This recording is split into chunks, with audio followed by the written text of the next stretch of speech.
Good afternoon everyone and welcome back to the Rah Rah Rabbit. So it's been a couple of months since I last made a video. I've wanted to make videos, but at the same time I just haven't really been in the right headspace and haven't been able to work up the enthusiasm to make a video.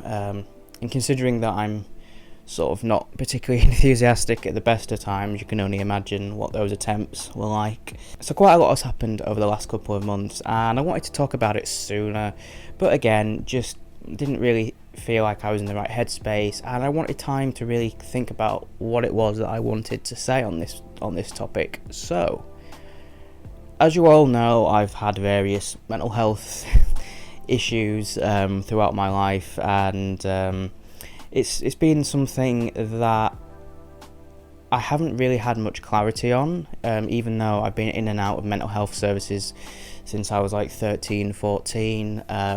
No one's ever really been able to tell me what's going on, or I guess they were looking for the wrong things. I definitely don't think dissociation was ever something I'd heard about when I was a teenager and getting help. So I have a lot of various different issues, but the main one was when I was about 11, 12 in my first year of high school. I started to hear voices and started to have a lot of weird experiences, like feeling like I wasn't in control of my own body, quite a lot of paranoia, feelings of being controlled or people watching me, a lot of stuff that, you know, sounds very similar to someone going through a psychotic episode, particularly with voice hearing as well. And the voice that I had the only voice I was hearing at that time was one who was particularly negative and also very paranoid and very threatening. So when I started getting help, when I opened up about these things and spoke to a doctor about it, I was with a team. I was referred to a team that dealt with psychosis, an early intervention into psychosis team, and they were never really able to tell me what was going on. They weren't entirely sure that what I was experiencing was psychotic. Whenever I had like therapy sessions, I barely spoke, and I don't know, from their point of view maybe it looked like I was not being cooperative, but I realise now that a lot of that was dissociation. I wasn't present. I couldn't think of words. Nothing was going on in my head. I just kind of like now just starting to space out a bit and not really know what I'm talking about. And so I was with them for about 4 years, up until I was 20 maybe, and when I was discharged, I was given a working diagnosis of dissociative identity disorder, and that was it. I wasn't referred to the community mental health team. I was left with nothing. I guess they figured I was okay on my own, and I wasn't. After I'd finished college, I straight away was on ESA, which is Employment and Support Allowance, which here in the UK, that's if you're unfit to work, that is what you receive. And I was put in the support group again. There were like things have probably changed since then, but there are kind of like two categories. One where they kind of I think you're expected to go along to like meetings or stuff where they help you get back into work, and then the support group are people who just aren't ready for work at all yet, and you don't have to like attend anything. You get the money and that's it. And I had no other support in any other way, as well as like the various mental health things that I experience. I think it's possible that I could be on the autism spectrum, and there's a lot of stuff from childhood that I guess I completely sort of repressed or pushed away in regards to that. So I have a lot of sensory issues, like a lot, and I've kind of learnt to ignore them or push them away, or not feel them, which isn't good. And dissociation has always been my kind of go-to thing whenever faced with anything difficult. And it's not like I choose to do that. It's just whenever I'm in a kind of fight or flight situation, which is pretty much constantly, it bypasses the whole fight and flight part and goes straight to freeze, and everything kind of just shuts down. So I think I've kind of gone off on a tangent there, because at the moment I'll admit my brain's a little bit fuzzy, and I can kind of feel like there's a lot going on in there at the moment, and yet at the same time nothing.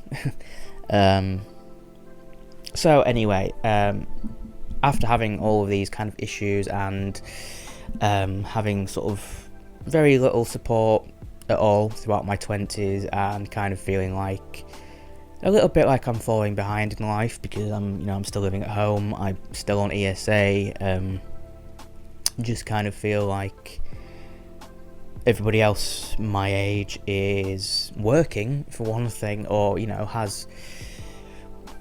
doesn't live at home, and a lot of other stuff like that, which I know it's always, you should never compare yourself to other people, and I think especially in your 20s, I think there's a lot of pressure to kind of have everything figured out, so I try not to think of those things, but anyway, I'm kind of going off point.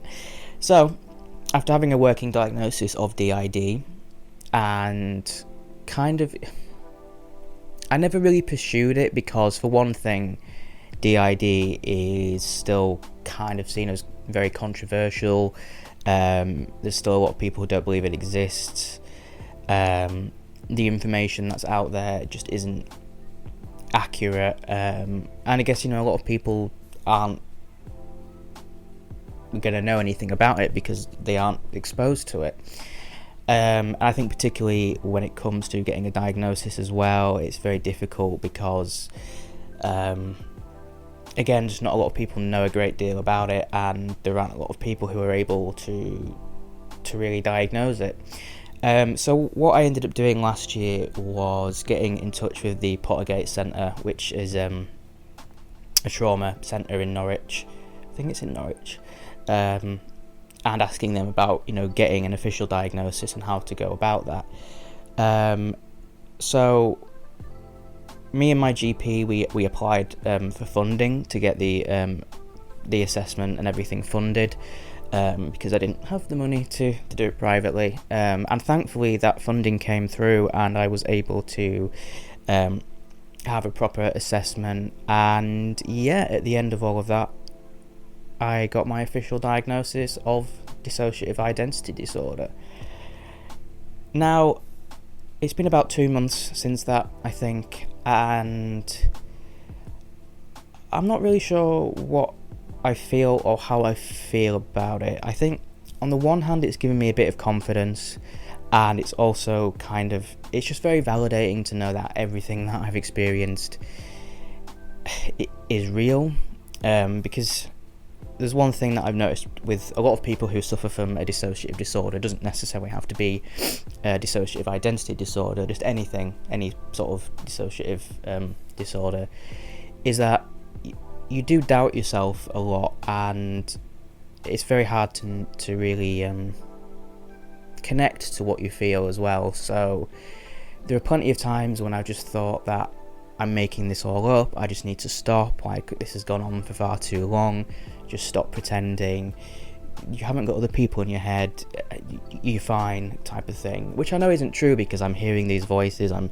having all these experiences, but the nature of dissociation, you really can't quite connect to or make sense of those things, so a lot of the time you just think you have to be making it up, it doesn't make any sense, there's something else going on, and especially when people around you don't know anything about DID, or you're hearing stuff about DID not being real, it kind of reinforces this idea that you are making it up, or that it's not what you say it is or think it is. So to get an official diagnosis, even though I already knew those things were happening and it was very likely I had DID, for me that confirmation just made me feel more valid, it made me feel more real, and it made me feel like my experiences were more real.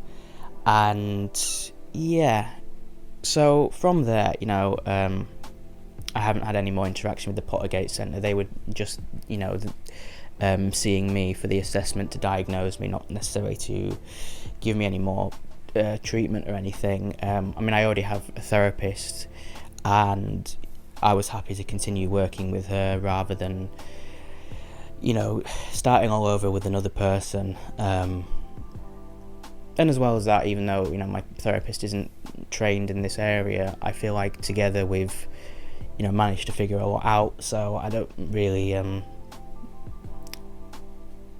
want any sort of involvement from anyone else, I guess.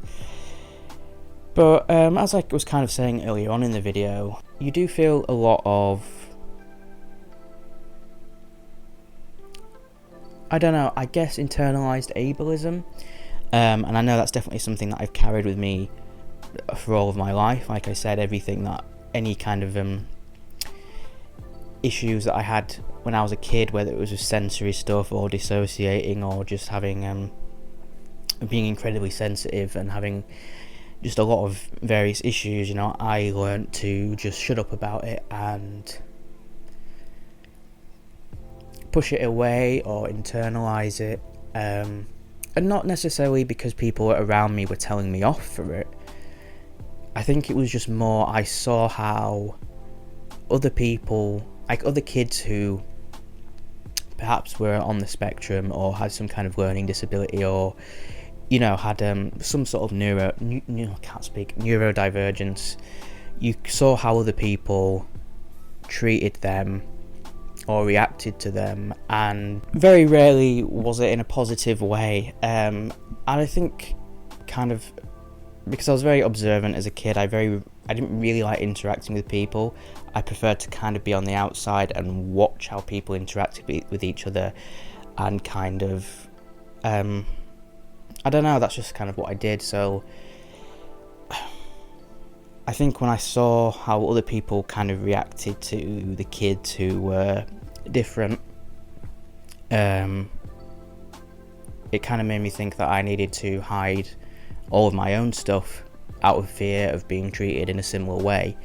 Even now, I always expect people's reactions to me to be either anger or humiliation, regardless of what it is that I'm talking about or what I want to say.